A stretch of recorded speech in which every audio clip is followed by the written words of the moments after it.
ये किसी एक घर की कहानी नहीं है, बल्कि भारत की उन अनगिनत गलियों की कहानी है जहां आज भी सूरज की पहली किरण बेटे और बेटी के लिए अलग अलग रंग लेकर आती है।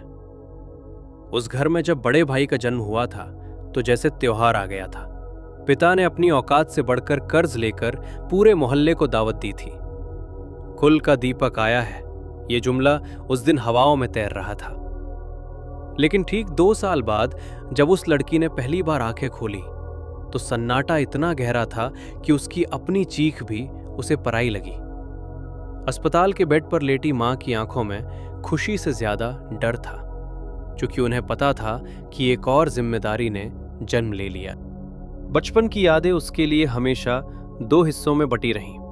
भाई की थाली में ज्यादा घी और उसकी थाली में सिर्फ संतोष। भाई के लिए नया बस्ता और उसके लिए भाई की ही पुरानी फटी हुई किताबें। उसे बचपन से ही ये सिखा दिया गया था कि बोलना नहीं, बस सुनना है।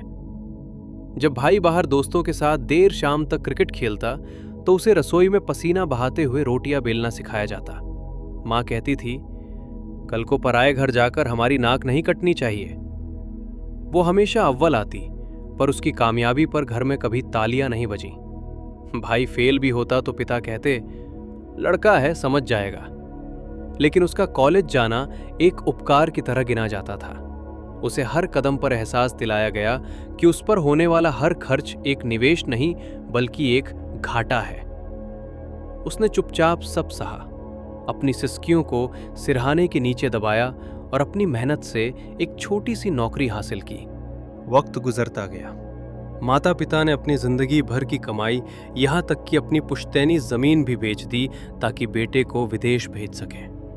उन्हें यकीन था कि बेटा जब वापस आएगा तो इस छोटे से घर की दीवारें सोने की हो जाएंगी। पर बेटा गया और फिर धीरे धीरे उसकी यादें कम होती गईं। वो फोन करता तो सिर्फ पैसे मांगने के लिए। एक रात पिता को दिल का दौरा पड़ा। घर में सन्नाटा था, पर इस बार वो दुख का सन्नाटा था।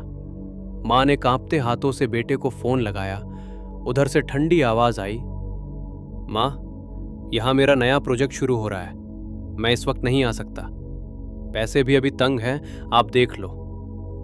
फोन कट गया और पिता की उम्मीदें भी टूट गईं। उसी अंधेरी रात में वो लड़की ढाल बनकर खड़ी हुई। उसने अपनी जमा पूंजी निकाली, अपनी शादी के लिए रखे गए गहने गिरवी रखने में एक पल की भी देरी नहीं की। वो हफ्तों तक अस्पताल की ठंडी कुर्सियों पर सोई। उसने रोना छोड़ दिया था, क्योंकि उसे अब घर का बेटा बनना था। जब पिता ठीक होकर घर लौटे तो उन्होंने उस कमरे की तरफ देखा जहां कभी बेटे की तस्वीरें सजी थी। फिर उन्होंने अपनी बेटी को देखा, जो थकान से चूर होकर फर्श पर बैठी उनके लिए दवाइयां निकाल रही थी। पिता की आंखों से निकले आंसू उस दिन सालों के भेदभाव को धो रहे थे। उन्हें महसूस हुआ कि वंश चलाने वाला दीपक तो दूर, कहीं अपनी रोशनी बिखेर रहा था, लेकिन अंधेरे में उनका हाथ थामने वाली वो परछाई थी जिसे उन्होंने कभी अपना माना ही नहीं था। वो लड़की आज भी वही थी, बिना किसी खास नाम के, बिना किसी बड़े शोर के। बस फर्क इतना था कि अब वो घर की जिम्मेदारी नहीं, बल्कि उस घर की सबसे मजबूत बुनियाद थी। कभी कभी हम दूर चमकते सितारों को पाने की चाहत में अपने पास जल रहे उस दिए को भूल जाते हैं जो बिना शोर मचाए हमारे घर का अंधेरा दूर करता है। याद रखिएगा, वंश सिर्फ नाम से नहीं बल्कि साथ और सेवा से चलता है।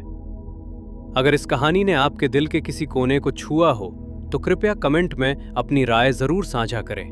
क्या आपके जीवन में भी ऐसी कोई परछाई है जिसे अब तक वो हक नहीं मिला जिसकी वो हकदार थी? ऐसी ही और प्रेरणादायक कहानियों के लिए हमारे चैनल को सब्सक्राइब करें और इस वीडियो को लाइक करके हमारा हौसला बढ़ाएं।